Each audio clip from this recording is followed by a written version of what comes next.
Hey, friends. Thanks for joining us on the Invigorate podcast. I'm co host Karen Wagner with Chris Burton, the baddest chaplain. Chris, thanks for being here. Thanks for having me, Karen. This is always such a joy to be here with you, be here with all of our friends here at Invigorate. Today, we're going to be discussing the power of routines and habits when you're living with autoimmune disease. I'm so excited to talk about habits with you, Karen. Let's just jump in. I cannot wait.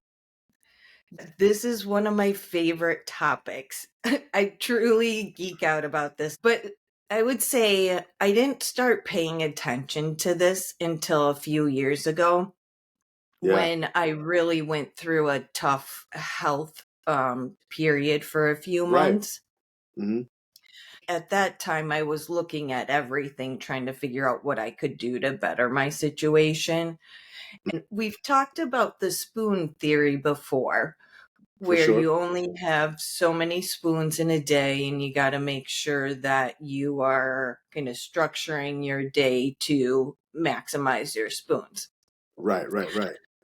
But when I started reading about kind of habit hacks and more of time management, I realized like, okay, you can really optimize your routines in life to really maximize your spoons. So when I Mhm. started to restructure my day, I found that I could get so much more out of my day based on the time of day and energy. It's a fascinating topic. Absolutely. And I love that you talk about it in terms of you didn't start paying attention to it until, you found yourself needing to pay attention to it. 'Cause I think that's so real. When we talk about these sorts of life altering big time changes, it's not until you absolutely have to where you really take it seriously. Like you could have been exposed to this information years prior and you're like, oh, that sounds great, but I don't have time to do all that. But once you get into a crisis, it's like, oh, I better make time for it. Like this is the only thing I have time for. So I love that you talk about that because it reminds me of how crisis really can help catalyze a lot of the big decisions we make in life. Yeah. Well, and it's funny, I've talked about my climbing the corporate ladder days. Right. And I've always been a big reader and into personal growth. So I would read time management and Uh huh. professional development books then. And I was like, okay, yeah, it meant something then. And yeah, how am I going to be more productive For today? sure. Yada, For yada, sure. yada. But then now when I look at it in terms of, no, this is my life. Like I Mm, need to be intentional with how I'm spending my time. It's just a much deeper lens than what I had previously. that's entirely it. That's entirely it. Yeah, because it's really not just a matter of just wanting to like brush up on something or just like perfect your craft when it's that professional development lens, but it's like really trying to optimize your life and really drastically improve and raise the quality of your own life and circumstances. And there's a real message in there about what it means for us to invest in our lives, not just investing in our career or investing in some sort of trajectory, but really taking care of your life and how you live. It's important. For sure. Chris, have you always been intentional about your days and your routines? Oh, I wish that was the case. I Oh, wish I wish that was the case. I think, and I may have said this before on Invigorate, but I really feel like pre-lupus, I was all gas, no brakes. Like I just lived with my foot firmly on the pedal and just was running all the time. And that's the pace I enjoyed. I still like to keep a good pace. I don't like to do a few things. I think I work best when different projects are feeding off of each other, but in that now, definitely thinking about the ways that I've had to really pay attention and be focused in on how my body is reacting to it. So, in the before times, if you want to say like BL, before lupus, I would view fatigue as something that had to be overcome, right? So if we're tired, but the task isn't done, it's like, shake it off. We got to pull an all nighter, go get some coffee, go get some soda, whatever you need, some sugar, keep yourself awake, right? Versus now, understanding a sense of, oh, if I am tired, I need to go to sleep and I can wake up early and continue this. but there's no point in me trying to stay up late. I used to be a night person. I very much am not a night person anymore, but I love early mornings. So I just have paid attention to when I can work best and when I just feel like my best self, which is early in the morning. So I'd much rather go to bed. I'll put it this way: I'd much rather wake up at 4 than stay up until 4. Like that's where I find myself. So really, making sure that you're taking care of yourself, and not really. I'm not a huge like I try to have like a planner. I try to have all these different things. I think the devices help do a lot of that for me. Like let me know where I'm supposed to be at a particular time. But I definitely think about it in terms of the pacing of things. So even if I'm not meticulously planning every week out, I do have a good sense of like, oh no, this is too many things for this time period. Like, oh, I need to move something over. I need to delay that timeline because otherwise it's just exhausting yourself needlessly. You know? Yeah. I think of it as a Tetris game. Like I Yeah, have, yeah. because I can't, I'm with you. I'm not super detailed where I don't want everything minute by minute, hour out by Right. hour planned out. But like I'll have blocks of time for work, exercise, family time, but Hmm. social. But to your point, if those blocks are stacking up, I gotta move some out and just Right. paying attention to my body and my energy swings, it's like then you can get more in tune with how much you can take on and be more Hmm. productive at those. Oh, no question. That's really it. It's really about understanding the difference between, just working hard just for the sake of working hard versus working smart, right? And just thinking about how when you work smart, you're being more productive than just saying, I'm going to make sure I just do all the things all the time. Because I'll even go so far to say this, Karen. I think a lot of that working hard rhetoric that we have, whether it's in, a corporate space or academic space or whatever the arena you find yourself in, a lot of that really is feeding the ego. You know, Yeah. like I don't think we can find ourselves. If you're climbing the corporate ladder, you're not that different than the person who's like trying to say to the other guy in the gym, "How much do you bench?" It's a very similar energy. It's not that different. You saying I worked this long on this project or I brought in X number of dollars in this quarter is not that different than someone saying I bench 425. It's the same energy. It's the exact same energy. It's a very true but painful analogy. But Yeah, I right, can right. say I've grown since then, right? For sure, for sure. It's always room for growth. Always room. Yeah. You brought up something that I want to circle back on. Um, Waking up early and now you find yourself you're more productive and focused in the morning. Right. In another life, if I was smarter, I would have been a neuroscientist. Come on. Right, right, right. But I've gotten really into learning about how the brain functions For and sure. how it affects our energy. Right. So I've learned a lot about the importance of sleep and deep rest. Yes. And after a good night's quality sleep, you wake up and your brain is primed. Yes. So they say that is the best time to work on your passion project or Mm-hmm. do whatever is that you want to do personally, Mm-hmm. like, before the rest of the world wakes up and can interfere with it. Right.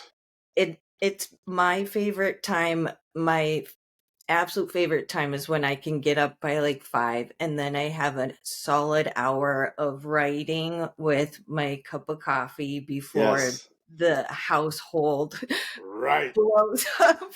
Yes, exactly. Yeah, blows up is appropriate for sure. Yeah. But it really sets my day and it's like there's no better feeling than getting that done and it's like okay, I feel fulfilled and now I can go Yeah. do whatever else I need to do. Exactly it. No, and it's so funny because I think about the way in which I had it so twisted and inverse for so long. Like I would treat the passion project, as you described it, almost like the day's dessert. Like once I Yeah. got through all the things I had to do and make sure I took care of everyone and everything else, the little bit of energy I had left, or even going back to spoons, borrowing tomorrow's spoons, I'd say, okay, now let me pay attention to the things I enjoy, which is such a terrible way to go about it. Because what I have found, living the way that you're describing, Karen, is that me taking care of the passion projects first, when I'm waking up early and I'm like, I'm reading or I'm writing or I'm working on a podcast, whatever just gets me going, making a playlist or something. Those those energize me, and they give me the energy to get through the laborious things, the things that I absolutely have to do and would not do if I did not have to, right?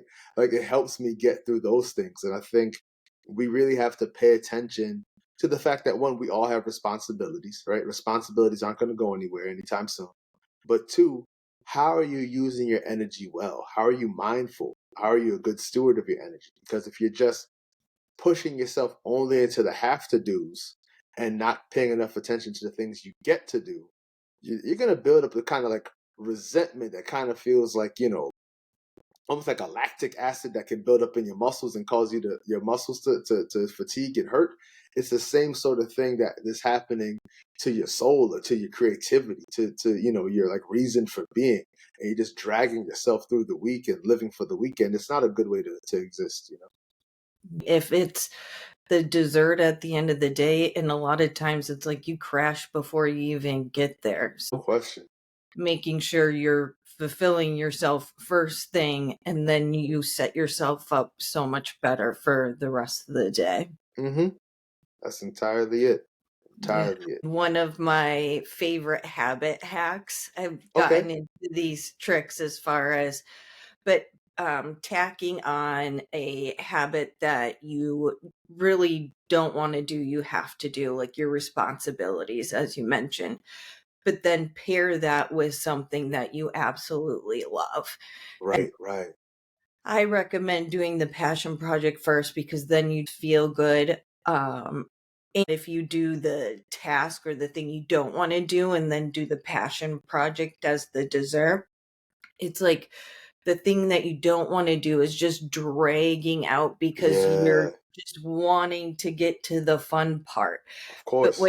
when you flip them, you're fulfilled, you get the fun part out of the way. So when you get to the not fun one, it's like, okay, whatever, I'll just knock it out. Yeah. And you find that it doesn't take as much time as you thought it would, Yeah.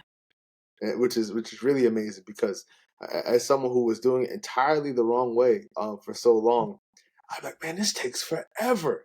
But once you flip it, you're like, oh, this is not as bad, So it's kind of like if you have like a dog and you want to like hide the medicine in the peanut butter or their favorite treat, it's kind of the same thing, like we're not that different. Yeah.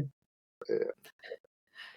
Habit stacking, like Mm, doing something you enjoy while you're doing something not as much fun. So right, right. listening to a podcast while I'm doing the dishes Mm-hmm. or whatever around the house. When I'm engaged mentally, it's like I'm not even paying attention to what I'm doing, Oh, for sure, for physically. sure.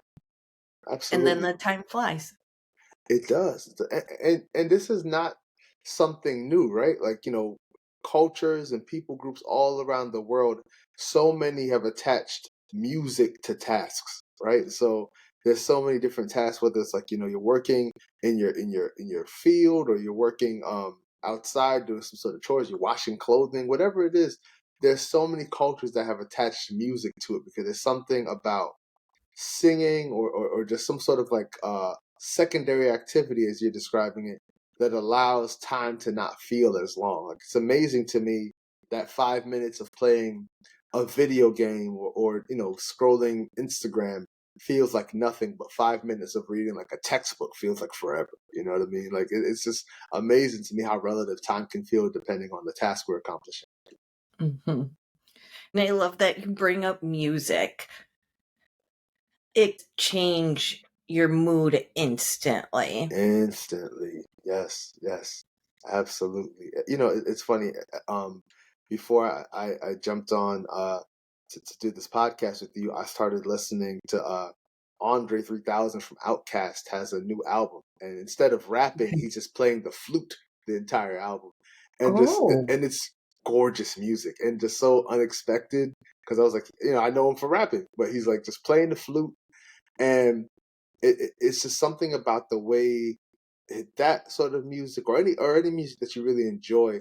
I always feel like it hits you almost on like a cellular level, like if you're listening to really aggressive music in the gym, you can finish that extra set of weightlifting, you can finish that extra mile on the treadmill, whatever you're doing, in a way that, if you were listening to nothing, it might be a little more difficult. And there's something about, when you listen to someone play a woodwind instrument, for example, it just really calms you down. Like I feel so peaceful. It's like green tea for your ears or something. It's really nice. For sure. Yeah. I've also recently discovered I'll play just music that is, they say it's for to help you focus, and Yeah, I'm, yeah, yeah. yeah, and I'm gonna butcher the name, but I'll put the accurate one in the description. But it's like, I'm not even gonna try and It's say like it. a But deep work playlist or something. Is it called like a deep work playlist? yes, something very, very similar. I can't listen to music with words when I'm working. I've heard a lot of people say that. Right. Yeah, I'm too, it's too distracting to me. Yeah, I get But you. when I can play those instrumental music, they say Yeah, it actually helps you focus. it does. It really does. I found, and my oldest son is named Coltrane, and so it's been like a running joke in our house that he has like a beef with John Coltrane. He's like, I'm Coltrane. I was like, no, I think he was Coltrane first, right? But just I do play a lot of jazz in the house when it's like they come home and it's like homework time, or I'm like, hey, drop everything and read time. Let's do that. School teachers. It stinks to have a former teacher as your dad, but it's another story for another time. But um, I'm playing the jazz for them, and they're like, "Oh, again." They're like, "Y'all are gonna see in a few decades when you have things to do, you're gonna be glad that you know about Miles Davis and all this great music I've been planting into your soul, man. So you're good. Don't worry about it." That's wonderful. And we're the same way because, especially with kids and them trying to do homework and focus, sidebar, but I found that letting them stand at a desk or a table, back to adding music, getting them to engage in another way to help channel that energy. Mm-hmm. Mm-hmm. Absolutely. Because there's so much that we need in order to accomplish whatever task we have in mind, or in order to maintain good habits, about centering, right? Because that's part of the fight of of maintaining um a pattern of good habits, is that there's so many distractions, there's so many potential disruptors. And some of those things can also mask themselves as other good habits, right? So it could be something where you're trying to finish this book that you want to read for your book club, but you're looking at that sink full of dishes, and, oh, I need to wash those dishes. So thinking about how you wanting to come home immediately after work, and maybe you want to read a chapter of a book to unwind, could be interrupted by, oh, I do need to take out the garbage, I do need to change the cat's litter box, or whatever else is in the way. So thinking about how do you sort of organize all of those good habits so that they don't interrupt or even compete with each other. Yeah. How do you do that? Do you have a strategy? I think the main way to do that is to really just make the main thing, right? So if you're gonna take care of a big task like that, to me, I think it's wise to sort of knock out the small tasks first, because it could be something where, like, you build up a momentum to now, like, you're almost like a video game. You sort of take care of the little bosses before you face the big boss, before you have to face Bowser and Mario or whatever. So you want to knock out the small tasks first so that you don't have any distractions when you're focusing on that big task. But even with that strategy, especially for folks in the autoimmune community, we have to be mindful of our fatigue levels, right? So if you're wearing yourself out because you did 8 different tasks and you let your procrastination jump in, and now you're like, let's add on 7 more tasks. So you knocked out 15 things. Are you now too exhausted to do the thing you wanted to do in the first place, or you had to do in the first place? So it's really understanding. I think that's where, even though I'm not that great at it, I'll confess that I do think having a sense of, especially like on a Sunday evening, what your week looks like can really help, so that you understand, oh, on Thursday, I'll share this. Like I think about this with me and working out. I there are some days where I'm like, I'm not gonna be able to go to the gym after work on Thursday because I will have these three meetings. So let me make sure that I go to the gym before the workday starts. Let me make sure I work out. Maybe I do some calisthenics in my house because I know I can't actually set aside an hour Thursday evening because I have these commitments. So just really jumping ahead of the potential chaos and the potential disruptors, you know? Planning out your week and your day is vital. They say you Yeah. do what you plan. We can say Yes. we're going to do X, Y, and Z all day long, but if you don't come up with a plan of when and how and where you're going to do it, it's just not going to happen. Or looking ahead, making sure that I'm balancing out my workload to match what I know that I can handle. And throughout the week, reassessing based on how I'm feeling or doing that day. Yeah. Yeah.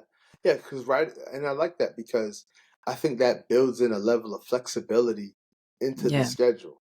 I feel like a good principle for your schedule and for how you live your life is to never be too rigid, right? If you treat yourself like a bridge that has room to sway, you'll survive it. But if you're too rigid and you're still a bridge, you'll crack and the bridge will fall apart.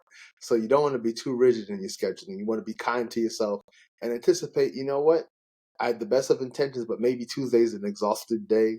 Some unanticipated thing came in and bowled me over. I had to knock things out of the way. How do I adjust? You know, so even thinking about it as if you were a coach and trying to coach yourself during an athletic event, what adjustments are you making mid game? Right, it can't just be something where you're so committed to what the plan was at the beginning that you're not adjusting to what's happening in real time. One of our community members compared it to a pendulum where it's Yeah, swinging back and forth. love that. The more you can flex, the better chance you have at maximizing the energy that you have. No doubt about it. Chris, do you have anything that you have to do on a daily basis to set you up for a good day? Oh yeah, I love this question. I always say that my ideal day starts with me reading for about 30 minutes to an hour. Like I'm a big believer. Like I read my Bible first thing in the morning. I like to pray, think about all the folks that I know, or like in conversation. I'm like, hey, so what's going on with you? And if they're like, oh, my leg hurts, I try to remember that in my prayer time. And after that, I like to work out in the morning. And then I make my little smoothie. Sometimes I make a bagel with that smoothie. Most days I have the bagel with the smoothie because you gotta enjoy your life. And then, right, you gotta enjoy your life. And then after that, I like to listen to a bunch of podcasts that are either talking about world events. I used to start with the news. I feel like that's like a super heavy way to start the day. But I like Yeah. kind of start with like something fun like sports and then ease into the news and kind of have that going and then listen to like some books on tape.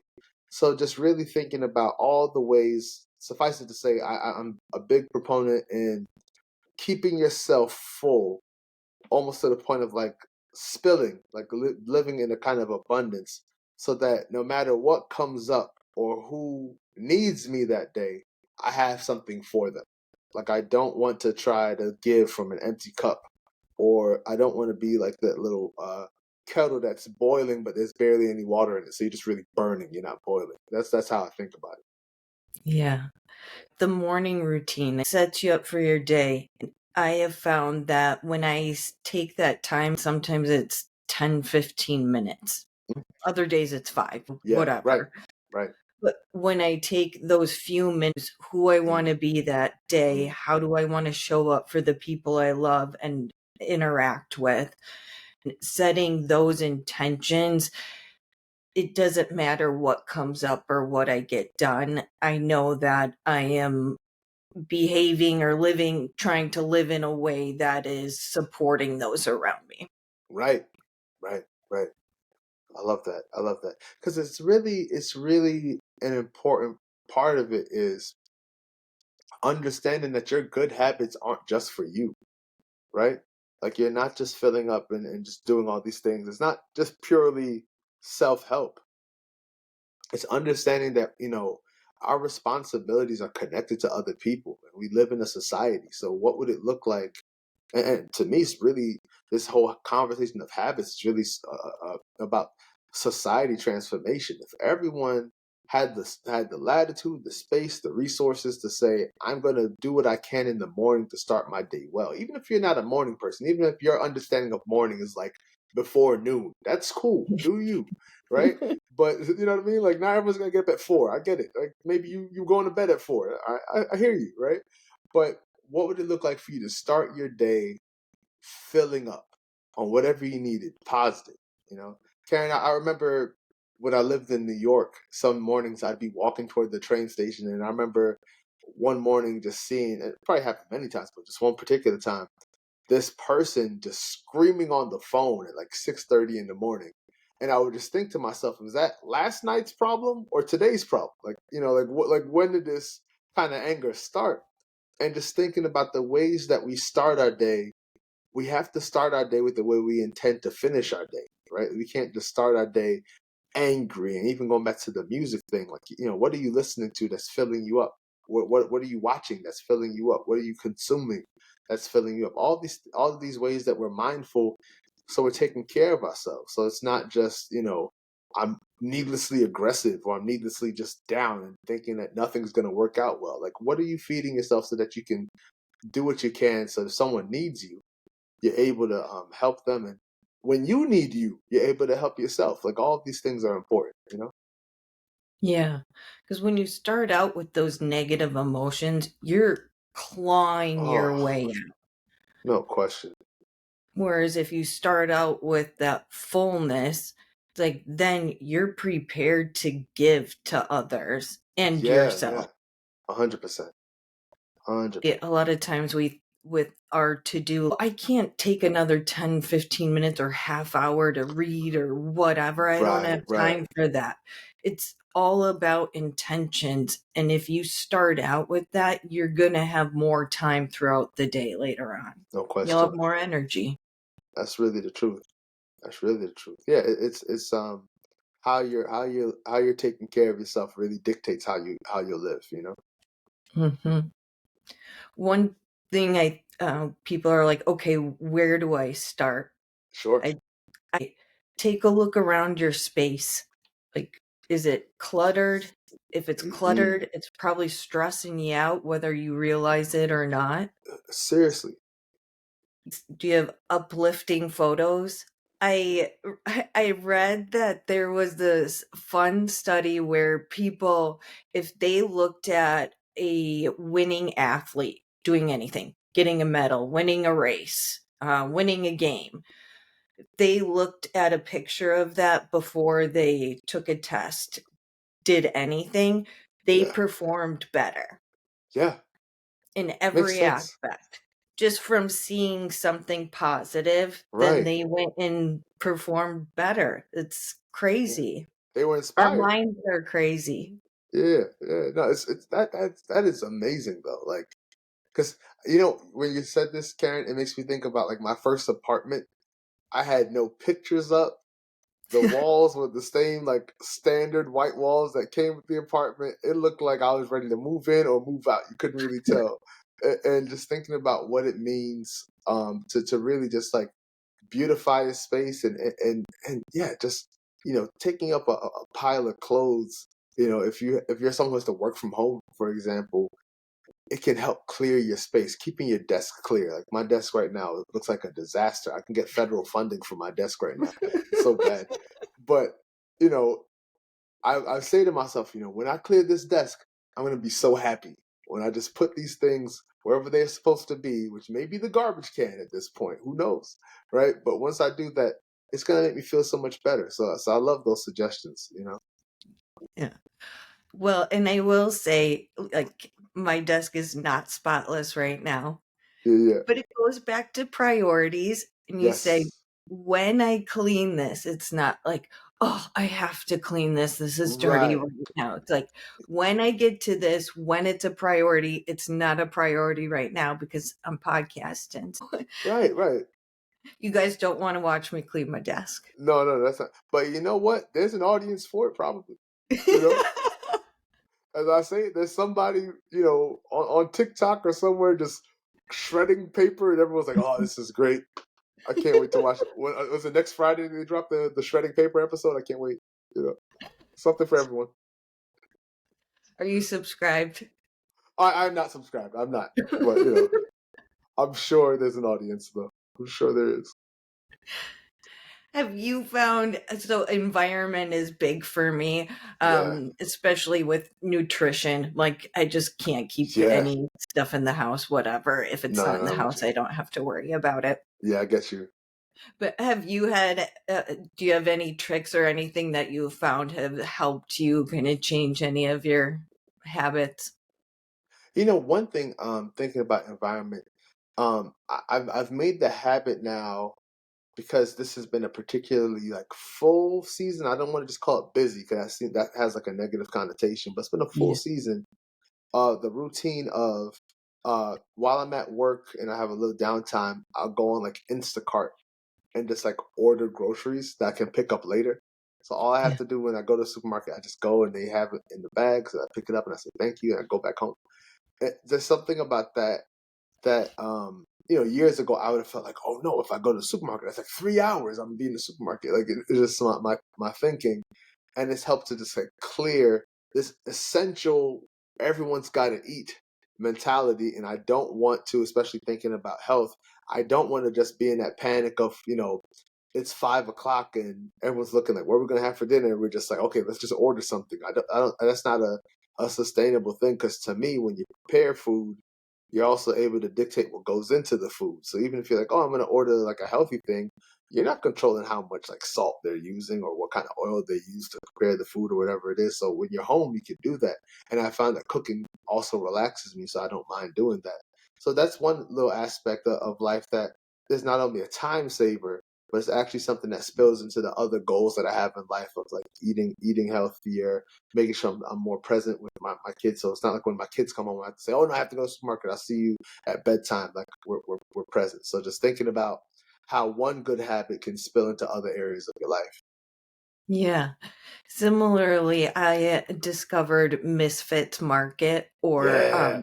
they teamed up with Imperfect Foods. Yes, yes. So we get weekly deliveries of fresh, high quality produce, and they've expanded to groceries too. And it's a good way for us. You mentioned smoothies in the morning. Our Yeah. family is big on smoothies. My kids love them. They're throwing all this stuff in and then trying the different flavors, and then it's part of your family experience versus another thing I need to do for the week. Yeah. That's it. That's it. Because and really, and that's the thing. It's like it allows, you know, your kids to be a part of your good habits. To me, I think about children almost like, you know, you ever walk on a piece of sidewalk that has like initials carved into it or something like that? Like Yeah. that's where our children are. Like where the cement is still wet. So you want to make sure that you're putting good things into the mix. And I think about when they see you modeling good habits, what does that teach them, right? When they see you starting, even with them enjoying a smoothie, that's gonna be a core memory that, when they are living independently, like, you know what I liked as a kid? I liked smoothies. Let me try that out. Like so our good habits they give off dividends, and they're really worthwhile investments, not just in our future but also in the lives of those who look up to us and are around us and depend on us. They really are walking mini me's. Like Yeah, yeah, I believe it. they mirror your actions. Yeah, no doubt about it. And then when they look like you, it's kind of scary sometimes. Yeah, no, it's like a time machine or something, you know. So- Yeah, here we go, here we go. Shoot, I created that. That's it. That's it. Helps you understand your flaws a little bit better. Like, oh yeah, I do that too. Okay, I get it. Yeah.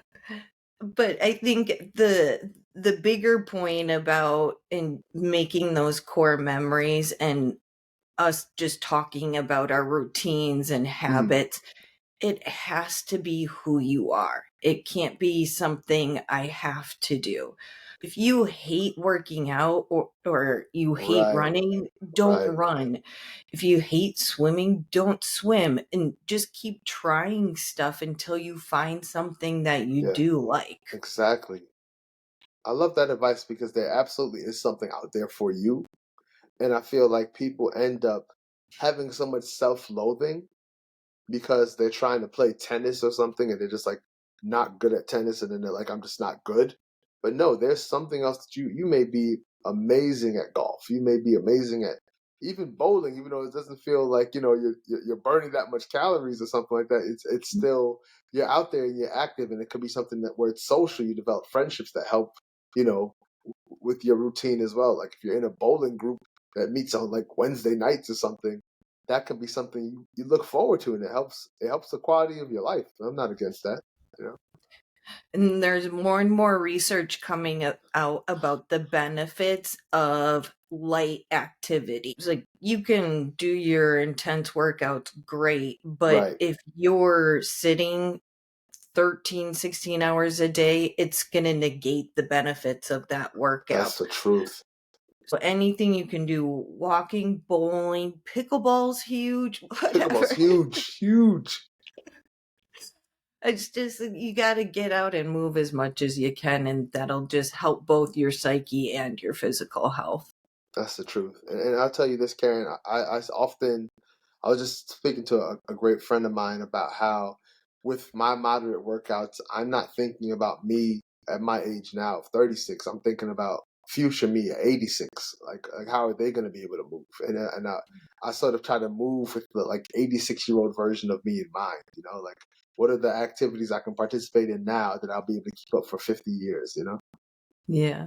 Yeah, yeah. That's so sweet, you an 86-year-old.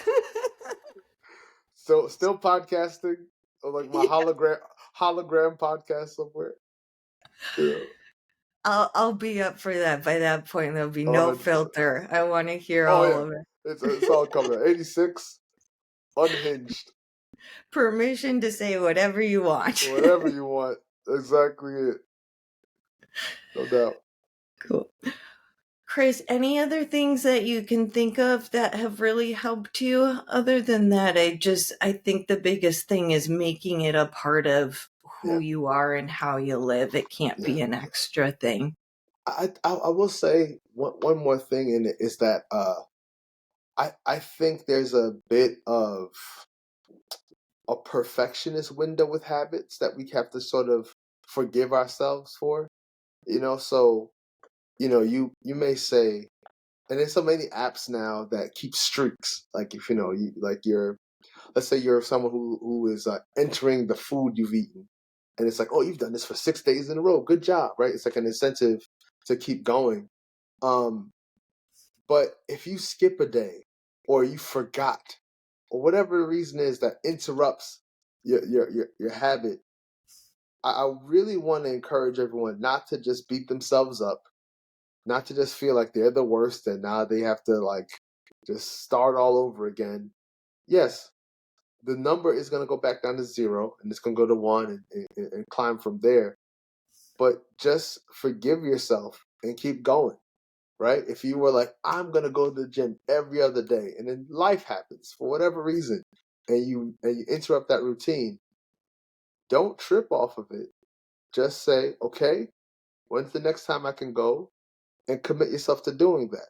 It's almost like that same advice that no one probably pays attention to too much, but you should, where it says on your medicine, if you skip a dose, don't try to like double up and like overdose, God forbid, on the medicine. Just take the next dose when you can and keep it going. And I think so many times we get so we seek and chase after perfection in our lives in this way that can be unhealthy. It's not just excellence, it's like a unrealistic goal. And rather than doing that, be kind to yourself.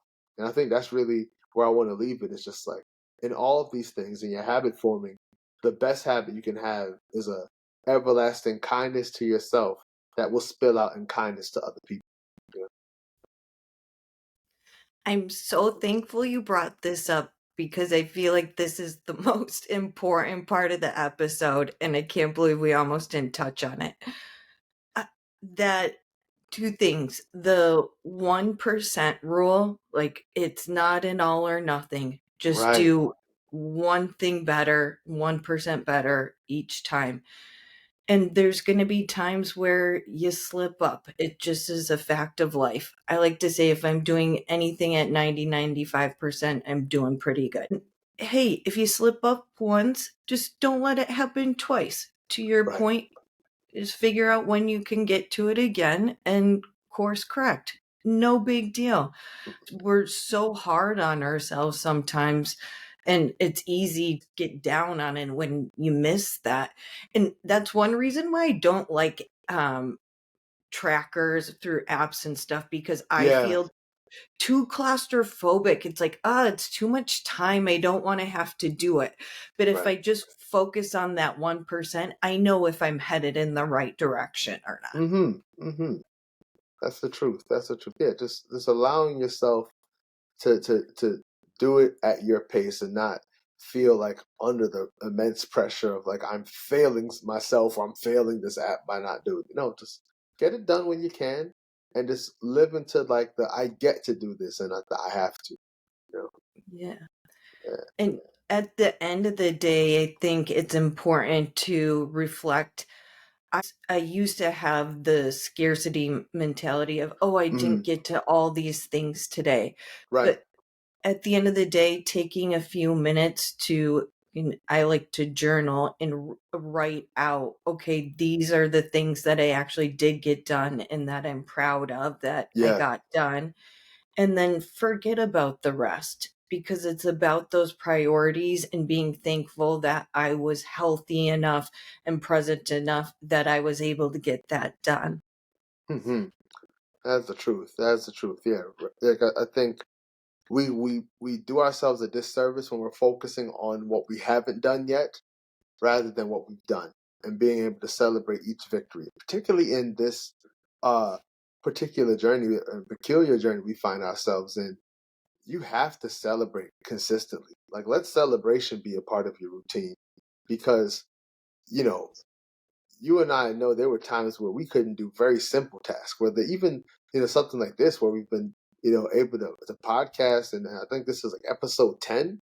There was a Yeah. time in our life where just stamina wise, we wouldn't have been able to continue doing this. And so even this is just such a tremendous victory for us. So like, cheers to you, cheers to life, cheers to successes and many more. It can't just be something where we're like, oh, that's cool, but I want to do this bigger thing. No, no, no. Celebrate today because, it truly is a gift. It really is. And if you would have told me 5 years ago that I was podcasting, Right.